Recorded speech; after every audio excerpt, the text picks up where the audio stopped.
Magandang hapon sa lahat. Ngayong hapong ito, ibabahagi ko po sa inyo ang tungkol sa buhay ni Francisco Balagtas bilang isang pambansang alagad ng sining sa larangan ng panitikan. Si Francisco Balagtas ay isang kilalang makata sa panahon ng Kastila sa Pilipinas. Isinlang siya noong Abril 2, 1788 sa Panginay, Bigaa, ngayon ay Balagtas, Bulacan. Isa siyang makata ng mga obra maestra sa panitikang Filipino at kilala siya sa kanyang mahusay na paggamit ng wika at malalim na damdamin. Ang kanyang pinakakilalang obra ay ang Florante at Laura, isang epikong tulang pambansang pag-ibig na naglalarawan ng kanyang damdamin sa pamamagitan ng mga tauhan tulad nila Florante, Laura at mga karakter sa kaharian ng Albania.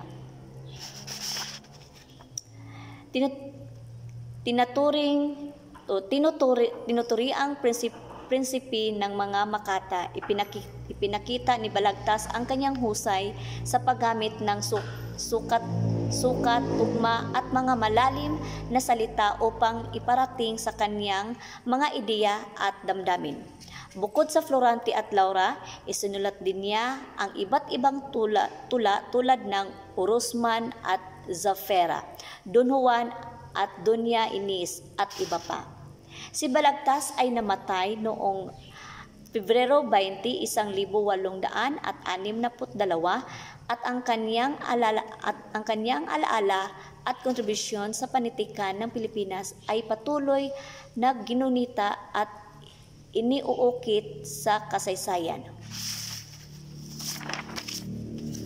Si Francisco Balagtas ay kilala sa kanyang malaking kontribusyon sa panitikan ng Pilipinas.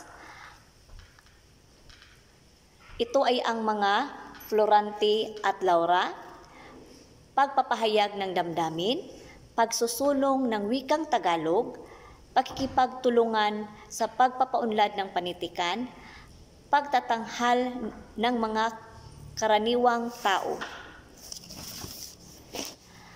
Ang mga akda ni Francisco Balagtas, lalo na ang kanyang epikong Florante at Laura, ay may malaking impluwensya sa kultura ng Pilipinas. Ito ay ang wika at panitikan, pagpapahayag sa edukasyon, pag-ibig at pananampalataya, nasyonalismo, inspirasyon sa mga manunulat, paggamit ng Florante at Laura sa mga